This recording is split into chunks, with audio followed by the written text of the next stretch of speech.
Hoi en leuk dat je kijkt naar Boeien. Mijn naam is Paula en ik heb net even een telefoontje gepleegd met het ziekenhuis in Venlo. En dan denk je misschien, goh Paula, ben je ziek? Is er wat aan de hand? Nee, met mij is alles prima. Maar er zijn dus mensen, en het is eigenlijk vanaf de middeleeuwen al zo, die hebben last van paraskevidictariafobie. En dan denk je, Paula, een of andere moeilijke naam uit de middeleeuwen. Wat boeit dat vandaag de dag nog? Nou, organisaties nu, dus ziekenhuizen, maar ook luchtvaartmaatschappijen, die hebben nog steeds last van die angst. Want het is namelijk de angst voor vrijdag de 13e. En ik heb even gebeld met het ziekenhuis in Venlo om te vragen of zij nu wel een 13e operatiekamer hebben. Veel ziekenhuizen hebben dat niet, nou het Vicurie ook niet, maar bijvoorbeeld ook bij KLM. Daar zul je geen stoel kunnen vinden op rij 13, want die bestaat gewoon niet. Omdat mensen dus zo bang zijn voor die dag en voor dat ongeluksgetal. Nou, ik vroeg me af, waar komt die angst vandaan? En welke impact heeft het vandaag de dag nog? Nou, dat ga ik vandaag dus voor jou uitzoeken. Welkom mensen in mijn woonkamer. Die angst voor het getal 13, dat is eigenlijk begonnen wat ik kon vinden ook zo rondom de kruisiging van Jezus.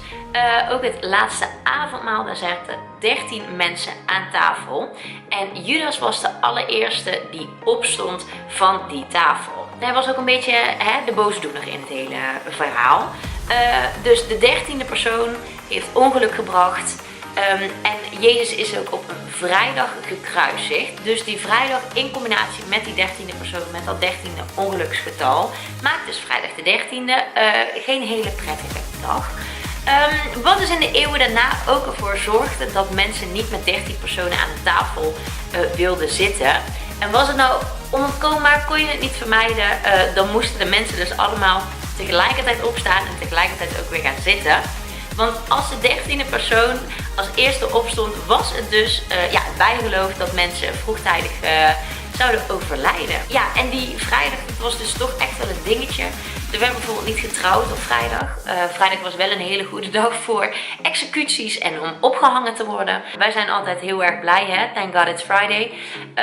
Maar vroeger werd dat dus niet zo gezien. En wie daar ook een aandeel in heeft, is de Noorse godin Freya. Zij werd gekoppeld aan de dag vrijdag. Maar Freya was eigenlijk een liefdesgodin, maar ook een van haar symbolen was de zwarte kat. Nou, en voor christenen was dit een ongelukssymbool, want het werd geassocieerd met heksen. Dus Freya werd de heksengodin en vrijdag werd dus een dag van de heksen. Nu is er dus ook een oud Noors bijgeloof dat de heksen van het noorden op vrijdag bij elkaar kwamen. En Freya zou dan met haar zwarte katten van de berg komen en heeft één zwarte kat aan 12 heksen gegeven. Dus ook weer dat groepje van 12 waar een 13e persoon bij komt. En die 13e persoon of kat in dit geval staat dus voor het ongeluk. En daar komt dus ook die koppeling met vrijdag de 13e en de zwarte katten vandaan. Dat komt dus door de godin Freya. Er is één groep die echt gedupeerd wordt door het bijgeloof rondom vrijdag de 13e. En om je daar wat meer over te vertellen, moeten we even een stukje gaan rijden. Dus ik kom lekker van mijn bank af en ik zie jullie zo weer. Nou jongens, we zijn er. De Smakt. Oftewel de Smakterijden, om het beter te zeggen. Want hier achter mij ligt dierenpension op de Smakterijden. En vandaag ben ik er natuurlijk speciaal voor de zwarte katten.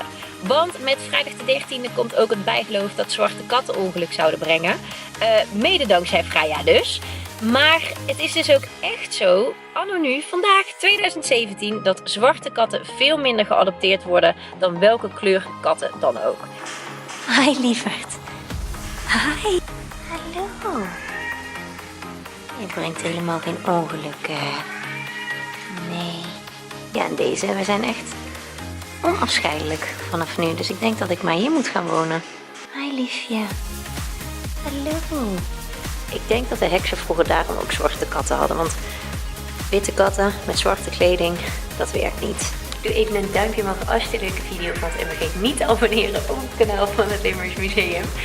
Wil je een van deze lieve beestjes een mooi thuis geven? Nou, dan ga even naar de website van de Smakterijden. Ik zal alle gegevens hier in de beschrijving zetten. Daar gaan we ons hier nog even voor maken.